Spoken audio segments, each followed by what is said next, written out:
So we have in this parable a steward, or we'll call the steward a property manager, managing property for a wealthy landowner, and the property manager has been caught up to no good and is getting fired.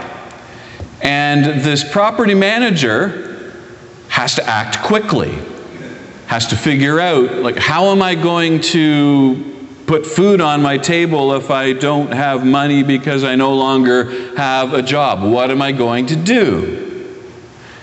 And the property manager realizes, let's focus on the one thing that's going to take care of all the rest. So he doesn't focus on how it is that he gets some money. He doesn't focus on how it is that he's going to get some food. He focuses on whether or not he will be welcomed into the homes of others after he's fired. Because he very wisely knows, if you take care of that sense of connection with others, being welcomed into their lives, the rest is going to follow along. He's concerned that he is welcomed into people's homes. Jesus is teaching this parable because God has that same concern. God also wants to be welcomed into people's homes. So just as the property manager asks, what do I need to do so that I can be welcomed in people's homes? Jesus is asking his disciples the question and asking us, what do you need to do so that God can be welcomed into homes? We want to be welcomed into the homes of others. Earlier this month at the council meeting, I talked to the council about what's that one thing that we need to do as a congregation that addresses that one thing that will take care of other things. Do we spend our time and energy focusing on money? Do we spend all of our time focusing on those administrative questions? Or do we focus on how it is that we can have people in this community welcome God into their homes by our connecting with them? The parable of the property manager teaches us that we're allowed to be wise in how we do that. How does Jesus teach us to be wise? The first thing that Jesus does in this parable is he highlights how self-disciplined this property manager is. Self-disciplined, able to focus his energy on what is important. Now, you're probably wondering to yourself, how do we deal with a parable like this about some awful property manager, someone who's out there breaking the law or stealing from people? How are we supposed to learn anything from that?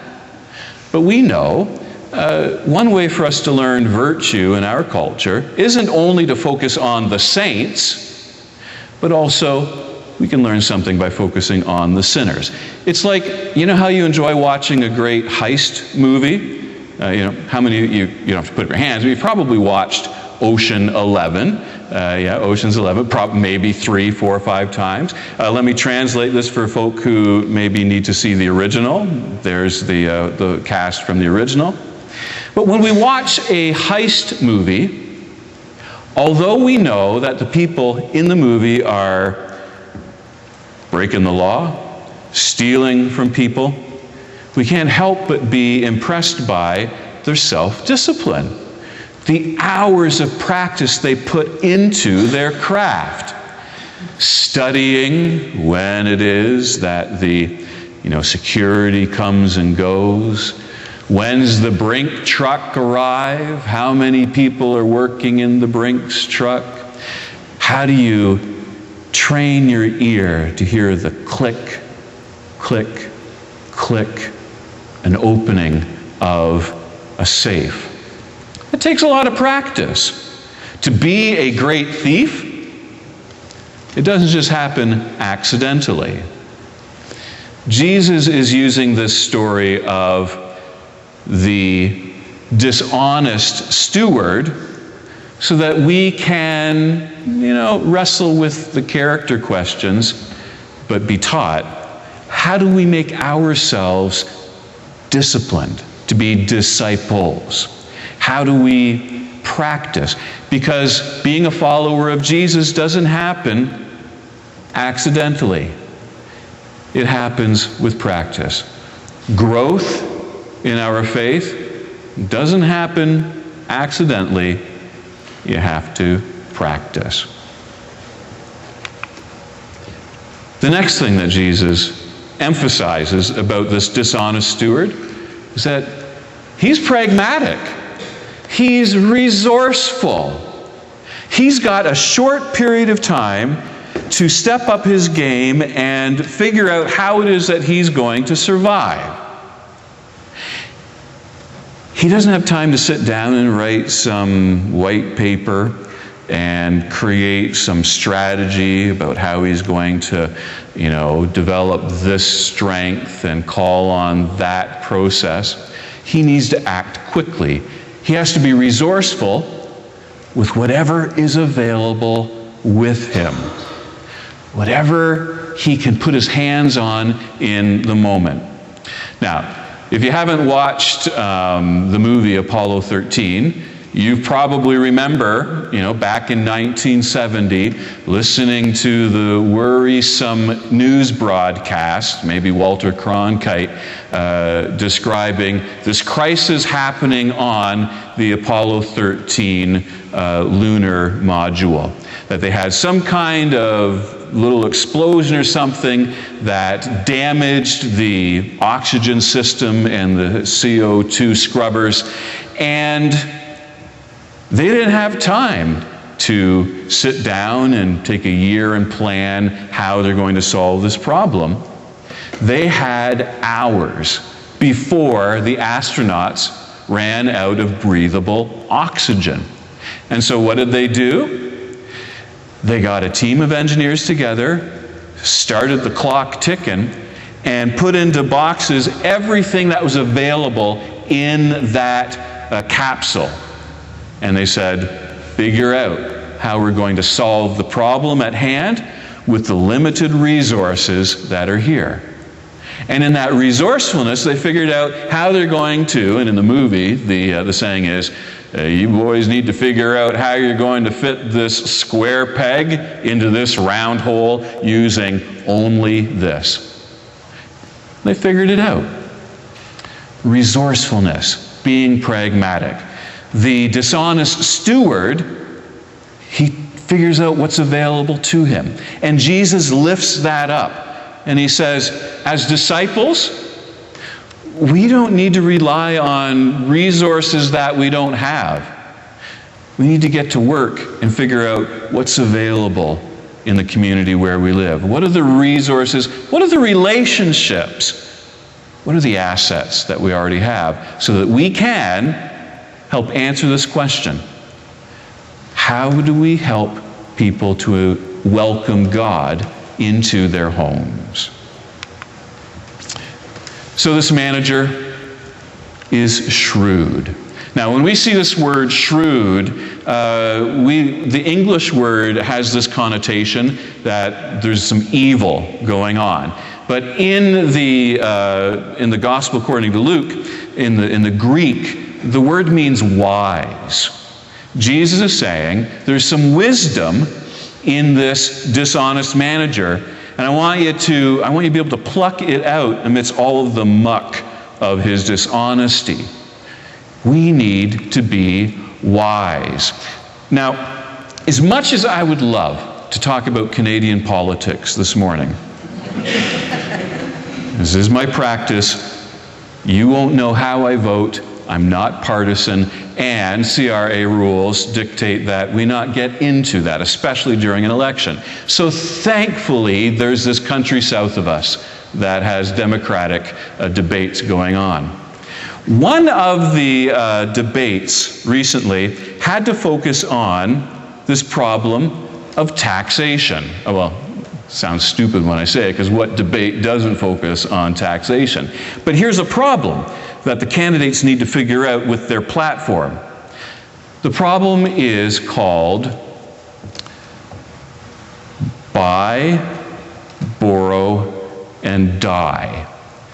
That people who are the super rich have figured out that instead of using their own assets in order to purchase what they want, their expensive homes and cars and vacations, instead of cashing in those assets, which would then trigger taxation, if they want to buy something, they'll just borrow some more money. And they'll just keep that debt on their books until they die, because when they die, that debt is effectively wiped out. Now, I see some of you taking out notepads and you're starting to write down. What, is that how simple it is? But when they die, none of that wealth is taxed. This is the U.S., by the way. And then all of their assets that they didn't cash in can pass along to the next generation. I mean, who doesn't want to avoid taxes? There's something shrewd about that. And whatever the presidential candidates come up with down the road in the U.S. to solve this problem of getting beyond buy, borrow, and die, you know as well as I do that within 6 months, someone who's really shrewd is going to come along and figure out what's the next scheme for getting what you need with the rules that are in front of you. Jesus is saying, the people of this world who are shrewd with dishonest wealth, with worldly wealth, they're way better at it than we are as people who are trying to figure out problems on God's behalf. How do we be that shrewd, that wise, when it comes to answering the question, how can we have people welcome God into their homes? A lot of you, I know, you saw the called North Lambton magazine. Sarah and I were featured in that. Here's the original picture that they put on the cover. Looking around, where's Jim? So early in the summer, Ken Jolliffe, you remember you're saying to me, you know what you need to do, Brad, is figure out how to get in the paper or magazine so that people can get to know you. And so this opportunity came along in the summer to have this magazine article written, an opportunity to get the congregation, in the news. And so I thought, we'll follow Ken's advice and do that. And so pleased as I'm going around to visiting you in your homes to see that you've displayed it prominently in your living rooms.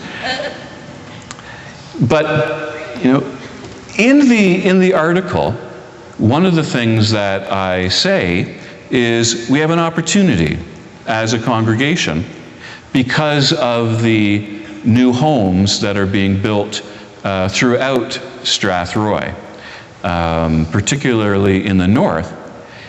There's an opportunity to figure out, how do we get welcomed? How does the gospel get welcomed into those homes? But there's a challenge, and the challenge is the folk who are moving to Strathroy, they're moving here and they'll begin treating this like a bedroom community. Moving from London or elsewhere, and they're busy commuting to work, busy commuting home, and when they drive up to their homes, you push that button that opens the garage door, and you drive in and you push the button again, and it closes behind you and keeps you safe from having to interact with the neighbors, so you can go home, eat your meal, maybe have a few moments of conversation with your family, hit the pillow, fall asleep, get up, do the whole thing again. Go to work, come home, sleep. Buy a house, borrow on satisfaction of living, and then die one day. We know that's no way to live. And we know that this community, Strathroy, has a lot to offer for those folk. And we know that we as a congregation are a very powerful way for people to find a gateway into that community. So how do we be shrewd? How do we be pragmatic? How do we be self-disciplined and not expect that connecting with those bedroom community folk will happen accidentally, but instead requires us to practice some skills. Skills that we know how to exercise elsewhere, where you walk up to somebody and you say, "Hi, my name's Brad. What's your name?" "Hey, nice working with you." You know, if you're wondering how it is that you might get involved in the community, one place to start, Sunday morning, Strathroy United Church. How do we invite people into our homes, and how do we learn to see that we can be self-disciplined, that we can be pragmatic, we can be shrewd and wise on behalf of God when it comes to communicating the gospel to others? Amen.